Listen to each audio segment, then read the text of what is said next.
Hello Biafrans and lovers of freedom. Welcome to Biafra Battle Cry TV, under the leadership of Mazi Nnamdi Kanu, IPOB leader. Free Nnamdi Kanu now.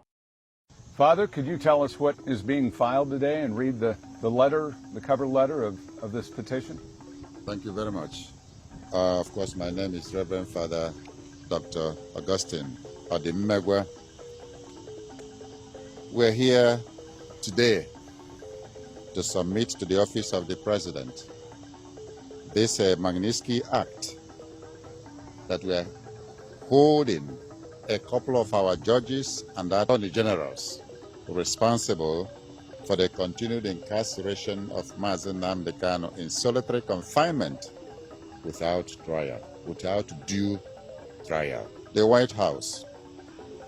3. American Veterans of Igbo Descent, AVID, Rising Sun Charities Organization, and Ambassadors for Self-Determination submission against Nigerian jurists and the former Attorney General for sanctions under the Global Magnitsky Human Rights Accountability Act. 22 USC. Dear Mr. President,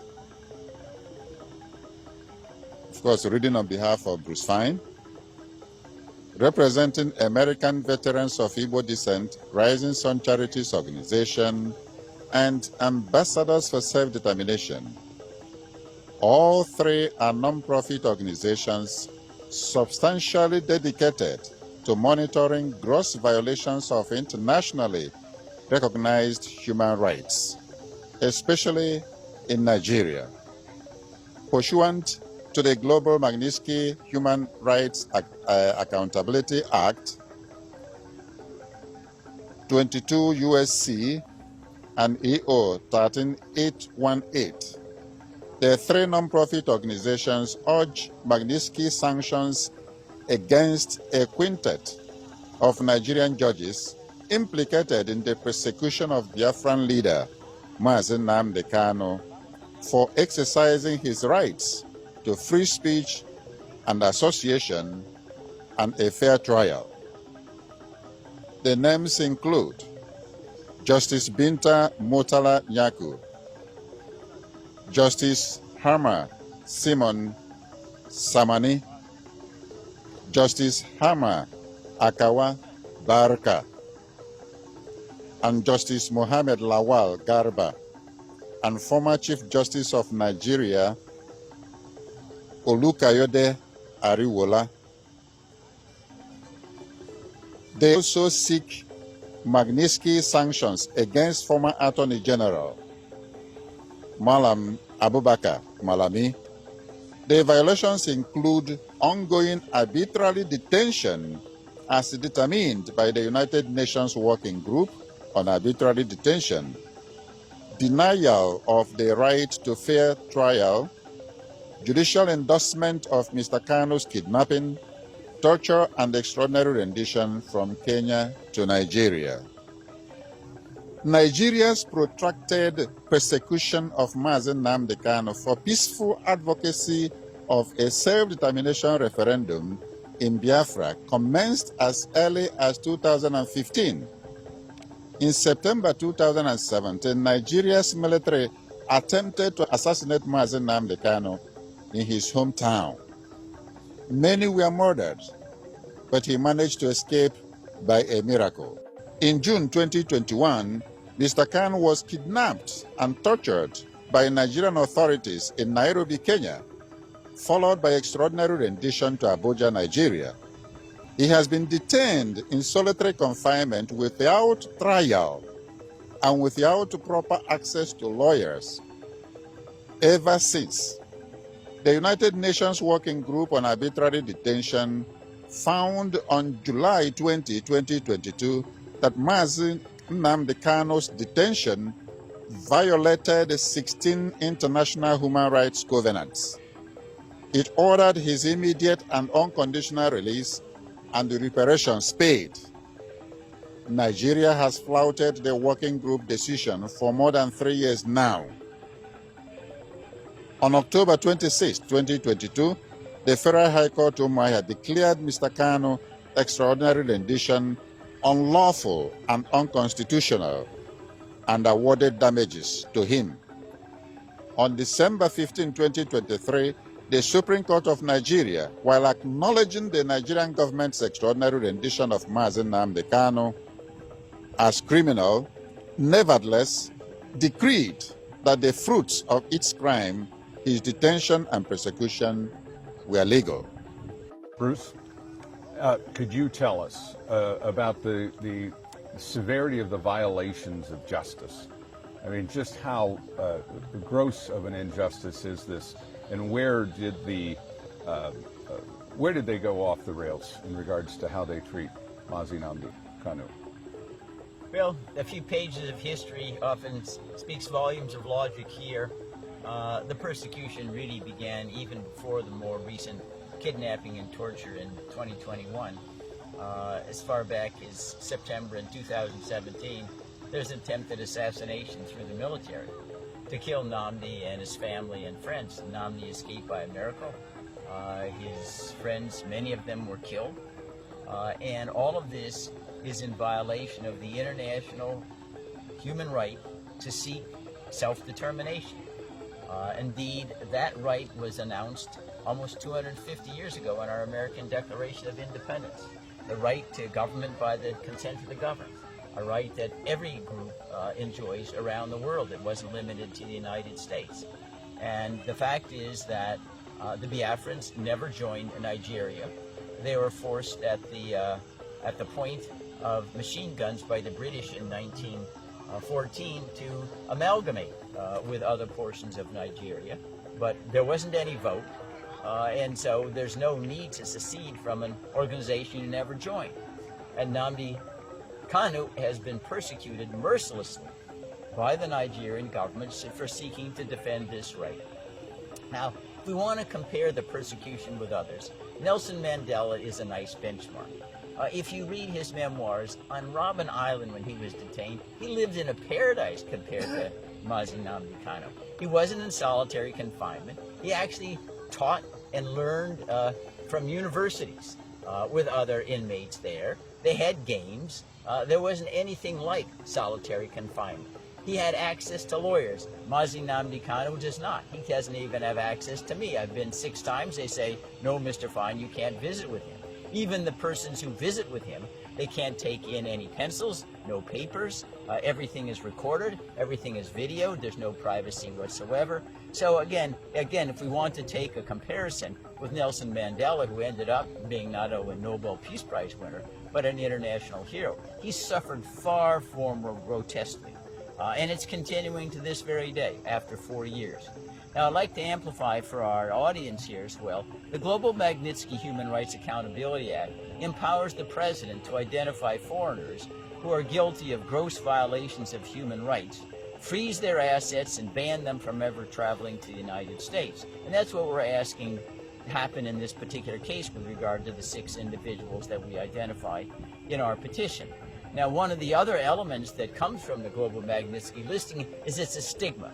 It puts you in the same category as notorious, horrible human rights violators, Adolf Hitler, Joseph Stalin, Kim Il-sung in North Korea, anyway, all the ones that you remember by reading in the newspapers. And we would hope that the Nigerians would wake up. This is simply the opening shot, if you will, of trying to obtain justice for Nnamdi Kanu.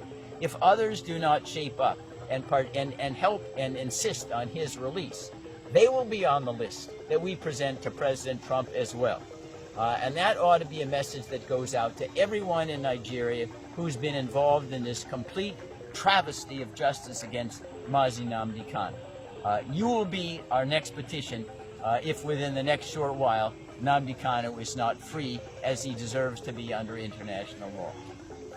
Bruce, can you expound on the teeth that are in the Magnitsky Act and just how deep can they go to both the individual and the country? Well, the individuals can be banned from ever visiting the United States. They can't do business here. If they have any assets, they will be frozen. But the United States also can, under Magnitsky and related laws, impose embargoes, They can cut off, they can impose tariffs. We know Mr. Trump might slap 500% tariff on Nigeria in order to encourage them to release Mazi Nnamdi Kanu. They're almost a limitless array of sanctions, if you will. They could send, they could cut off all military supplies, which right now Nigeria is quite dependent upon the United States for a military supply. They should prevent them from getting access to World Bank loans or IMF loans. So there's a huge arsenal that the President of the United States wields to pressure Nigeria to doing the right thing. We don't want to go that way. Mr. Trump doesn't want to take the Nigerian people, who oftentimes suffer with the sanctions, down with the leaders.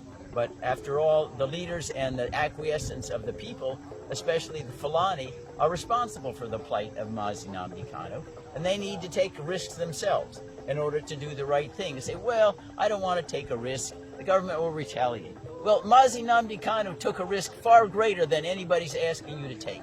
It's time to be accountable for your own country and your own compliance with international law, and push back against the government of Nigeria that, again, has acted in dastardly criminal fashion for at least 40 years. And I want to underscore, what the government did is a crime. Think of this obtuseness. Nnamdi Kanu is being prosecuted by the criminal organization that captured and prosecuted him. It's the government should be prosecuted by Nnamdi Kanu, not the other way around. And when that happens, we know that justice will have prevailed. Does the president have the power to actually punish countries doing business with Nigeria? I mean, how far do those teeth go? No, I mean, we can see right now with regard to the use of the tariffs. Yes. If you call tariffs, punitive tariffs, 100, 200%, the answer is yes. The president does have that authority under emergency powers and existing sanctions that Congress has allocated to the executive branch to do those things. But I don't believe in this particular situation, Mark, there really is much space between the president and Congress. Congress also, the United States, is very, very critical of Nigeria. The chairman of the House Foreign Relations Committee, Chris Smith, has been a bitter critic of Nigeria for long years. And Congress could do something like expel Nigeria from the United Nations. That was done in a similar way with suspension. During the period of apartheid in South Africa, the United Nations suspended South Africa until it abandoned apartheid after Nelson Mandela was released. It was suspended for over 2 decades. That sanction is looking Nigeria in the face right now. That you continue to defy international human rights. You're not worthy of sitting in the United Nations anymore. And think of this kind of oddity. It was the United Nations Working Group that said Nnamdi is being held in violation of 16 international human rights covenants and orders his immediate and unconditional release. It is an arm of the United Nations. So how can Nigeria be part of an organization which is flouting at the same time? It just doesn't compute. And again, we hope that Nigerians will get control of themselves. There's a way in which you can use peaceful avenues of redress, separation. It doesn't need to be violent. It's happened in Czechoslovakia divided. It happened in Sudan divided. It's been done before. They need to get the negotiating table with Mazi Nnamdi Kanu so that everybody can be a winner. If it's not, we risk everybody being a loser. As an attorney, one last thing. Bruce, if you could expound on the difference of how they captured Mazi Nnamdi Kanu. Was it more of an arrest or a kidnapping? No, this was a kidnapping out and out. He's driving to the airport, Nairobi. They kidnap him, take him to secret premises, torture him for 8 days, then stick him in a private plane to go back to Abuja. That is kidnapping by any other name.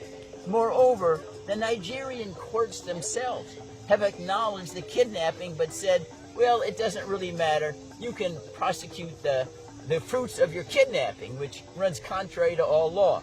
That is, a fundamental rule from the beginning of time is you shouldn't let crime pay.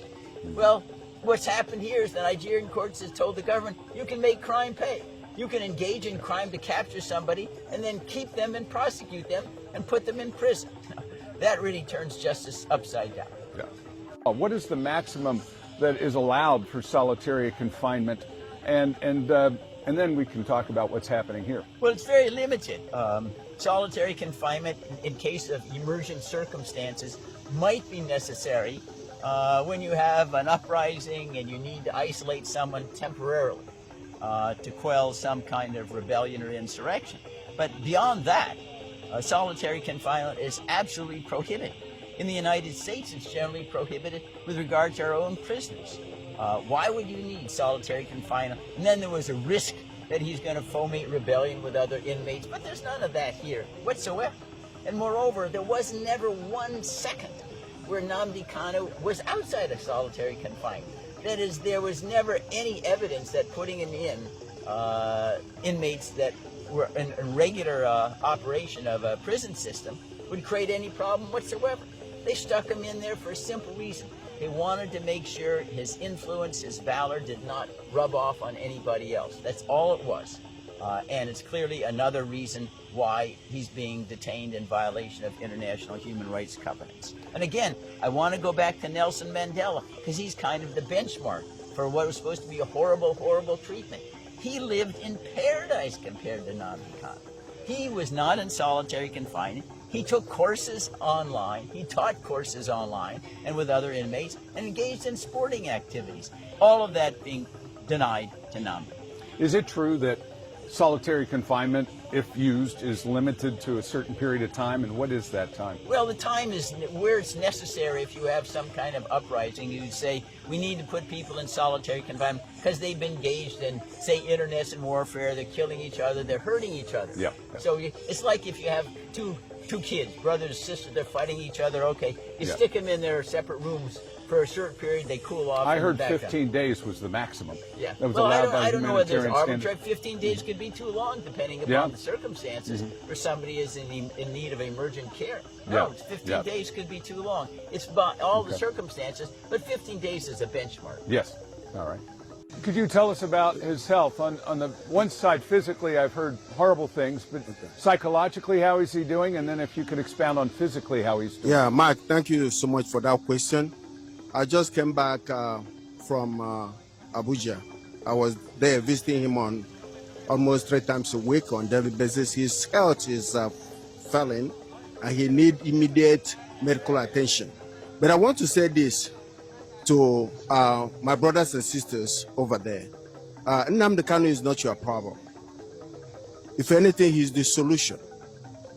So the people that think that they are benefiting from keeping him and try to kill him, basically that's what it is, just like Father just said and Bruce said.